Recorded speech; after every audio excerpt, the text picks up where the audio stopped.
You know, we always ask permission before we take anything.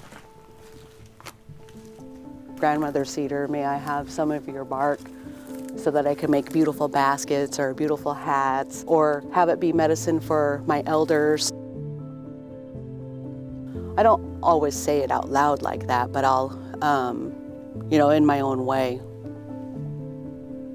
Every cedar tree is very important to the Native American population because they help root us to who we are ancestrally. Our people were the first stewards of this land. You know, we knew what we could do and we knew what we couldn't do. Grandmother Cedar Tree really was instrumental in providing for our people and making sure that our way of life continued on. There needs to be a lot more responsible stewardship going on with our land and the trees especially.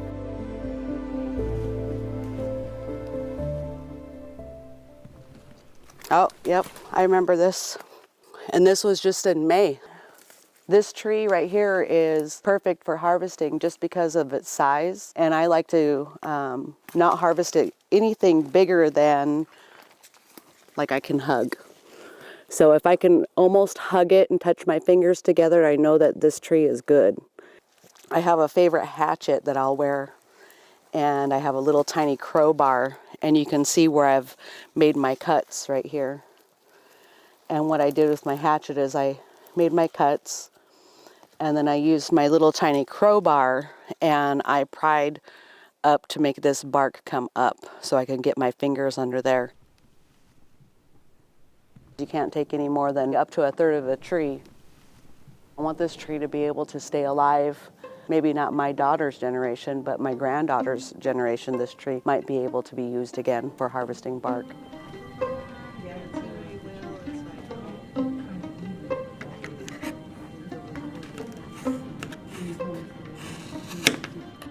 I talk about how important the cedar tree was.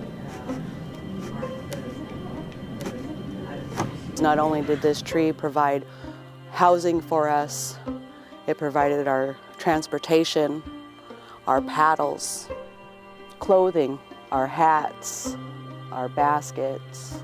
This hat took me a total of 42 hours to make from start to finish, and that's from gathering as well.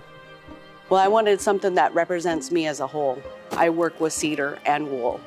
And so I wanted to be able to make those little embellishments that represents myself best.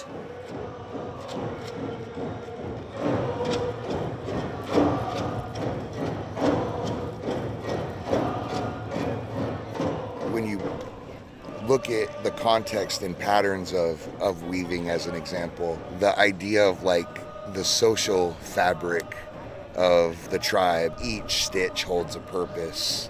Every weave strengthens the one before. You know, we don't look at those resources or just sort of creation in general in a way where we are necessarily inheriting those resources from our elders or our ancestors. In fact, we're kind of innately borrowing from the future generations.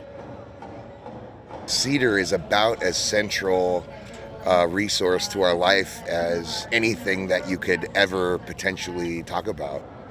They carry teachings that are just as profound as the ones that you'll find in any great library. Protecting a library wouldn't be questioned. Protecting a museum wouldn't be questioned. Protecting a church wouldn't be questioned. Well, these cedar trees are all of those things rolled into one. Our protected lands and our forests are really far and in between. There's not enough of them. There needs to be more protected. This whole tree is a symbol of who the Native American people were in this area. Her role continues over and over and over and over. We have so many generations after us that's going to depend on Grandmother Cedar Tree to hold themselves in their own identity.